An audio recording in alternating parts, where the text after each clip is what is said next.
I now give the floor to Her Excellency Ms. Retno Marsudi, Minister for Foreign Affairs of Indonesia. Bismillahirrahmanirrahim. Mr. President, I flew 21 hours from Jakarta to attend this meeting.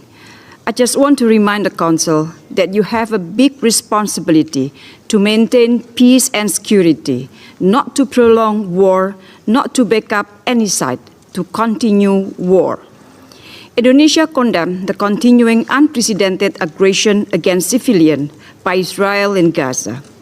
We are seeing a humanitarian catastrophe. Crimes against humanity are happening as we speak. Are we going to stand idle? Attacking hospitals, religious places, blocking access to power, water, fuel, and displacing population of the Gaza Strip are being conducted as a collective punishment. At the same time, civilian hostages are being held. Their lives are in critical danger. So I come here to ask the Council, how are you going to exercise your responsibility? When are you going to stop the war in Gaza, create ceasefire, open access to humanitarian assistance, call for immediate release of civilians, stop the illegal occupation of Israel? I have to repeat it. Stop the illegal occupation of Israel.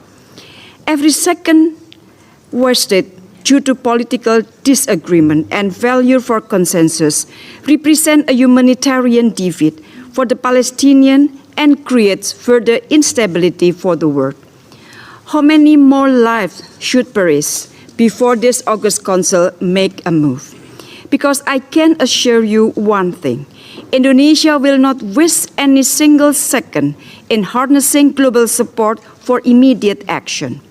Through the OIC, ASEAN, the ASEAN GCC, and D8 meetings, Indonesia has pushed for a united voice to urge for the cessation of violence and focus on tackling the urgent humanitarian catastrophe.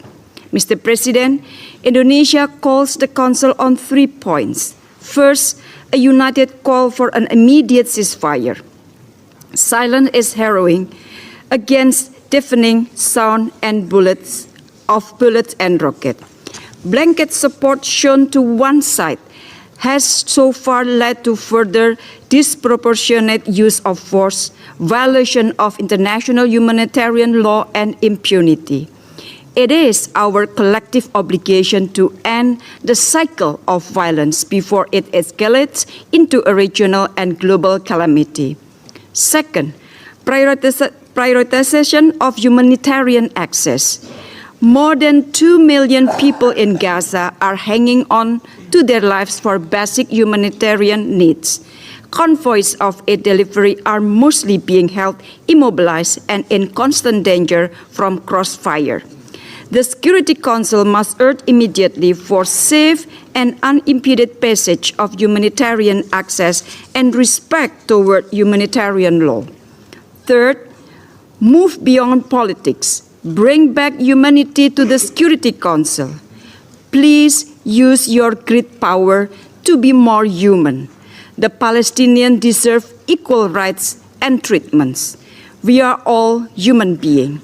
We all deserve to have a home. We must reject the displacement of Palestinians. We must not let the 1948 tragedy reoccur. The Security Council holds great power, and with great power comes great responsibility to address the current situation in Gaza, to address the root cause and ensure a path to state solution. Indonesia stands with the people of Palestine. I thank you, Mr. President.